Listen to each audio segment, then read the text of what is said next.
The woolen mill factories produced shirts, underwear and blankets. These proved particularly popular with workers of the South Wales coalfields.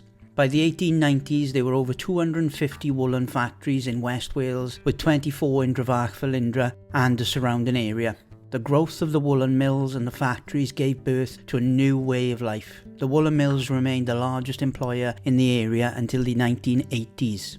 As J. Geraint Jenkins said, since the inhabitants of the village of Drvach relied entirely on industry rather than agriculture, their outlook became much more akin to inhabitants of the industrial valleys of South Wales, with whom they had constant trade and contracts. Drvach became a bustling village with a variety of outlets to meet the needs of the growing population. At one time the village had 3 pubs, a shoe shop, butter-making businesses, a blacksmith, a tailor shop and general stores. These businesses were in many ways dependent on the success of the woolen industry. The decline of the woolen mills after the First World War left many unemployed and forced some families to leave the area in search of work.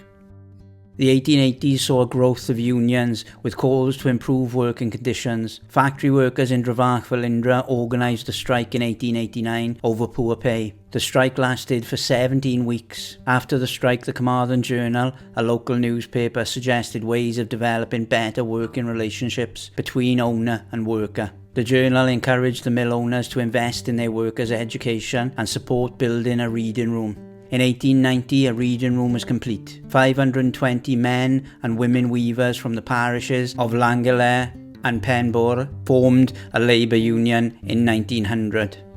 Shift patterns provided opportunities for shared leisure time. The mill workers often formed sports teams. At Drvach these included the Bargoed Rangers football team and a women's football team. In 1922 the Red Dragon Hall was built in Drvach. Similar to the Workmen's Institutes of the South Wales Valleys, it provided a focus for the village's social life. The hall was used for dances, plays, concerts, billiards and card games. Johnny Lewis of the Cambrian Mills donated 8,000 to building a new Red Dragon Hall in 1964. The land on which the local park, Park Pew, is now situated was also donated to the people of Drvach by Johnny Lewis. Churches and chapels were an important focus for the community. Many new chapels were built in the industrial areas of Wales to accommodate the growing population. Bethel Chapel in Drvach was expanded in 1840 to meet the needs of the burgeoning population. The Lewis family, owners of Cambrian Mills, were deacons in Bethel Chapel. The gas engine at Cambrian Mills provided the electricity for the chapel.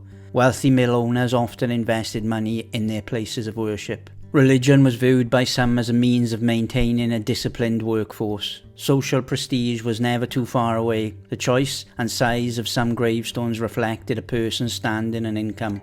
Bands and choirs became an important part of life in Drvach. As the mills flourished, the local population grew. Workers formed choirs and bands. Some, like the celebrated Silver Band led by Albert Evans, won many titles. Many competed in the annual local and national competitions known as Eisteddfodau. The Bargoed Teifi Mixed Choral Society was particularly successful, taking first prize at the Carmarthen National Eisteddfod in 1911. The choir received a hero's welcome when they returned to Drvach. Local Eisteddfodau were held in the many villages throughout Wales. Drvach Eisteddfod was no small event. In 1897 the choir competition, for example, was for choirs numbering no less than 100 voices.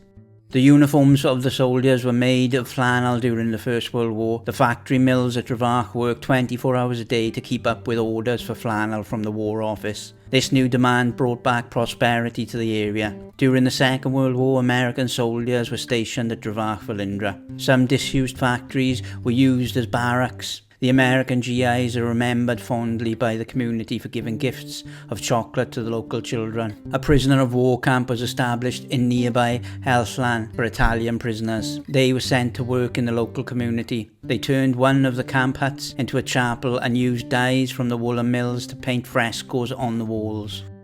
Miss Nesta Campbell worked at the Cambrian Mills between 1927 and 1965. Nesta's father was Mr. John Davis, the first manager of Cambrian Mills. They lived next door to the mill at Llyn-Gwyn. He worked at the Cambrian Mills for 58 years. Following his retirement, he helped out in the mill until he died just before his 100th birthday. When Cambrian Mills burnt down in 1919, Nesta was on holiday with her parents in Llandrindod Wells. It happened to be her 7th birthday. She remembers her parents receiving a telegram and their upset of hearing the news.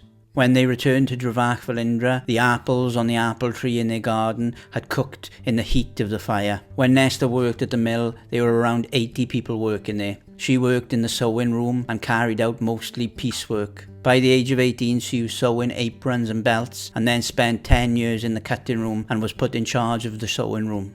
Nesta remembers annual day trips from Cambrian Mills for the employees. They travelled by bus to places like Booth Wells, Llandrindod Wells and Neath. They had lunch out, and these were all happy occasions.